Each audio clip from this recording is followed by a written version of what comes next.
Okay, Three Watches, number 19. Quote, "By the keys of the kingdom shall he lead Israel into the land of Zion." End of quote.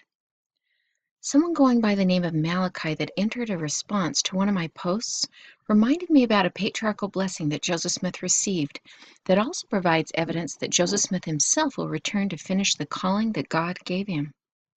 I'm aware of two different patriarchal blessings that Joseph Smith received, one through Oliver Cowdery and one through Joseph Smith Sr. Both blessings provide promises pertaining to the second part of Joseph Smith's ministry in the third watch. Joseph referred to it as his second commission. In this post, I'm going to highlight part of the amazing patriarchal blessing that Joseph received through Oliver Cowdery on September 22nd, 1835.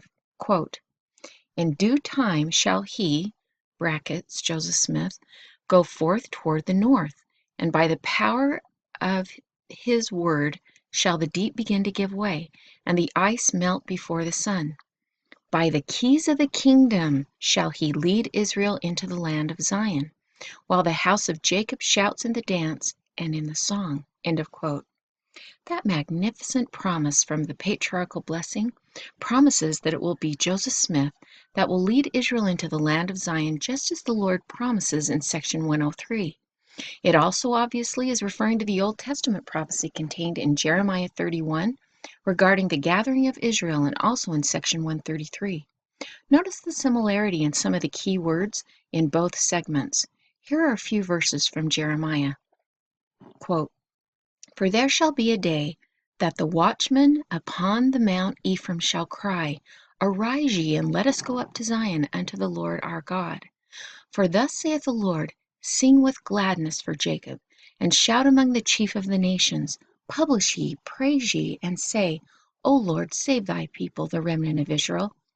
Behold, I will bring them from the north country, and gather them from the coasts of the earth, and with them the blind and the lame, the woman with child, and her that travaileth with child together. A great company shall return thither. They shall come with weeping, and with supplications will I lead them. I will cause them to walk by the rivers of waters, in a straight way wherein they shall not stumble. For I am a father to Israel, and Ephraim is my firstborn." Hear the word of the Lord, O ye nations, and declare it in the isles afar off, and say, He that scattered Israel will gather him, and keep him, as a shepherd doth his flock. For the Lord hath redeemed Jacob, and ransomed him from the hand of him that was stronger than he. Therefore they shall come and sing in the height of Zion, and shall flow together to the goodness of the Lord, for wheat, and for wine, and for oil, and for the young of the flock and of the herd.